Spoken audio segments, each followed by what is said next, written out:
up to speed?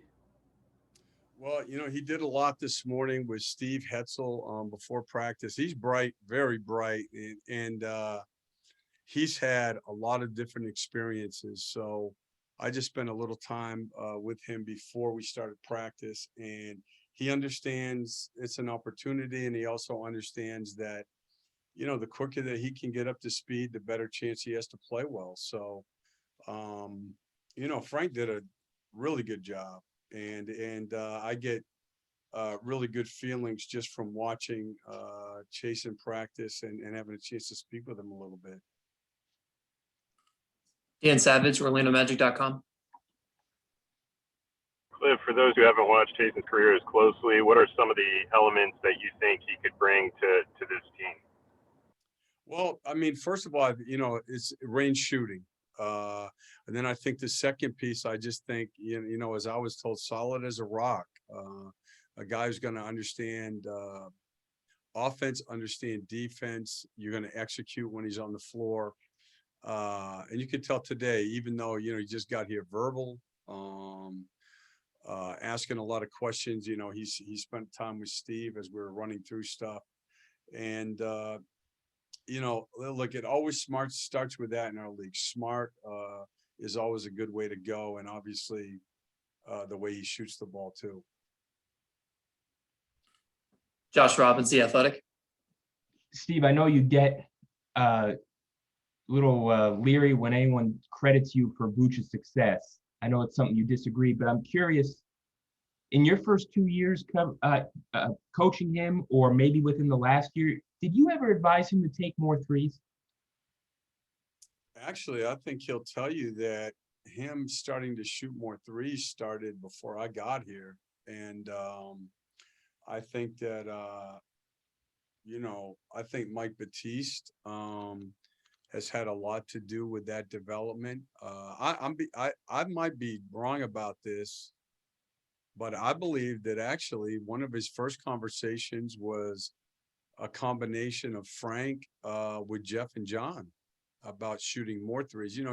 He's always shot a few, but hey, look, Josh, I would take credit for it if I could, but I just can't on that one, so, but no, you should talk to him, but I think it really started more before I got here. And then, Mike has really pushed him to shoot more and more threes.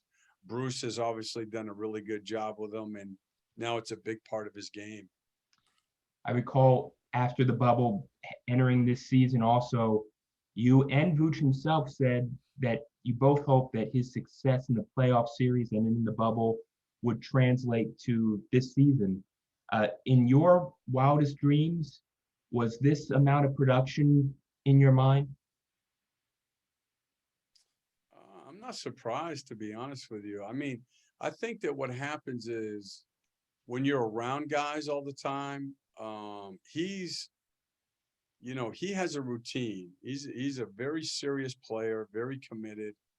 And, I've seen how he works. The other part of it is that, again, he may not be a high flyer, but he's a very talented basketball player. And like for instance, I think you guys all know this because I know you look at the numbers. Offense, last year, Dallas was the most efficient offensive team in the history of the NBA. And I think if you look at the numbers right now, I think there are a number of teams who are playing at an offensive efficiency level higher than that. And why is it? It's not all these new plays or anything like that. I mean, everybody's playing more skill and shooting on the floor. But what people are looking for is, it's not, when people say shooting, it's not just shooting. It's guys like Vuce. He can shoot, he can pass, he can drive the ball extremely well for a man his size. But he makes decisions. He has high IQ.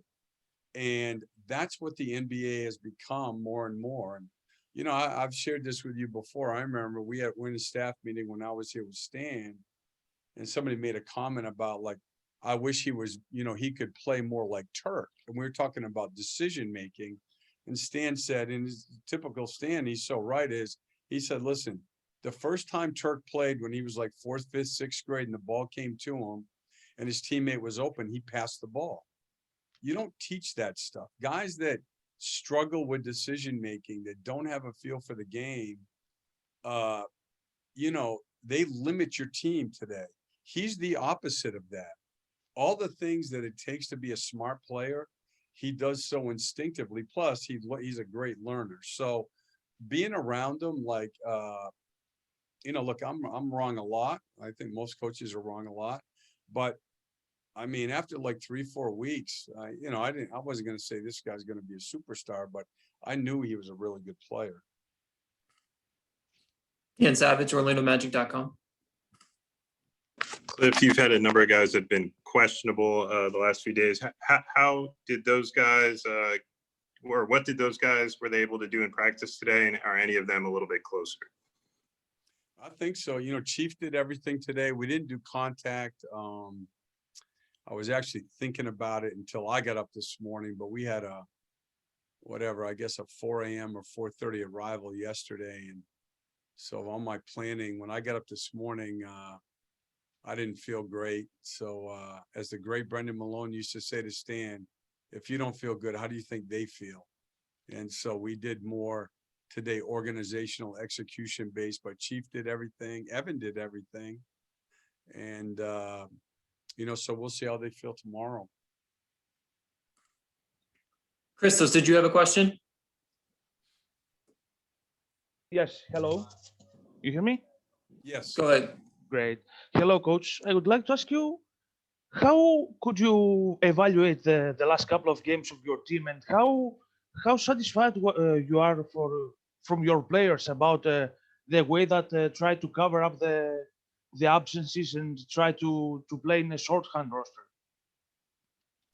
I told him today, I mean, look, the Phoenix game was difficult. Obviously it was, one, they're very good. But two, it was 8 guys. It's not just 8 guys that have played, big minutes there. That was 4 games in 7 nights. And I was proud of the way that we played. But I think overall for the trip, we played Portland 6 in offense. Golden State's obviously, I don't know what they're ranked, very good offensively. Sacramento is a terrific offensive team, and so is Phoenix. We were, for those 4 games combined, we would have been 10th in defense in the NBA. And our defense is getting better. We're protecting the paint better. When we don't turn the ball over, we're back in transition better. And those are critical things for our team going forward. So I think one of the things that can happen, when you're shorthanded, I mean, let's just call it what it is you can lose sight of the fact that this whole thing is about getting better as a team. And we are doing that. We are getting better. And I think this might have been our most consistent 4-game stretch, despite the fact that we were shorthanded. Thank you very much.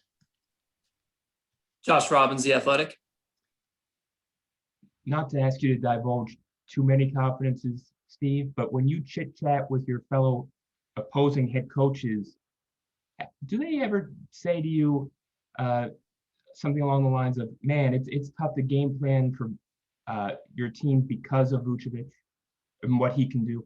Oh, for sure. I mean, for sure. Yeah. I mean, constantly. I mean, I think that, well, think about it, right? He can play inside. He can play outside. He has a roll game.